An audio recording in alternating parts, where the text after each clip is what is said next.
Assalamualaikum. Jadi ada pertanyaan, kalau kita pasang cash bar jenis macam ni,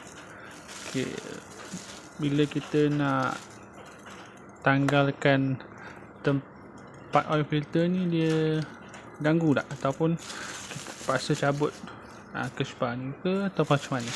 Kalau tengok dia ada ruang tapi dia agak sempit lah. Jadi kita akan tengok sekejap lagi sama ada boleh tak kita nak cabut tempat oil filter ni tanpa kita cabut cash bar. Jom. Baik, jadi ada dua bolt nut yang kita perlu cabut lah, yang atas dengan bawah.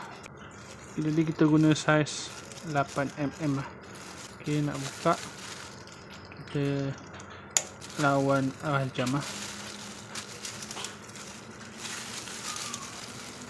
Jadi untuk bahagian bawah tak ada masalah, kita boleh buka. Maknanya pemasangan cash bar ni tak mengganggu untuk kita tanggalkan bolt nut. Kita cuba atas pula.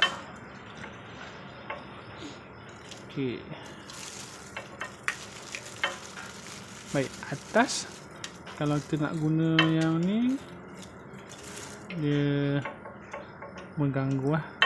Jadi untuk bahagian bolt nut atas ni, kita perlu gunakan spana jenis mata bulat lah. Jadi kita cari yang betul-betul saiz 8mm. Kita masuk dan kita pulas dia. Lawan dengan jam lah. Bila dah longgar, kita boleh buka perlahan lah pakai tangan. Jadi kita dah buka kedua-dua bolt nut ni. Sekarang ni kita akan tanggalkan. Jadi housing ni kita boleh tanggal, tak ada masalah. Sekarang ni oil filter dalam ni, boleh tak nak cabut? Ni oil filter, kita tarik perlahan-lahan.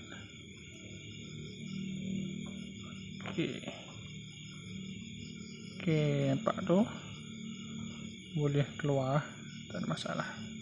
Maknanya untuk kita masuk dan keluarkan oil filter tak ada masalah, walaupun kita guna jenis cash bar macam ni. Kalau tengok dia memang macam rapat, tapi masih ada lagi ruang untuk kita keluarkan oil filter. Jadi itu saja. Terima kasih kepada yang bertanya.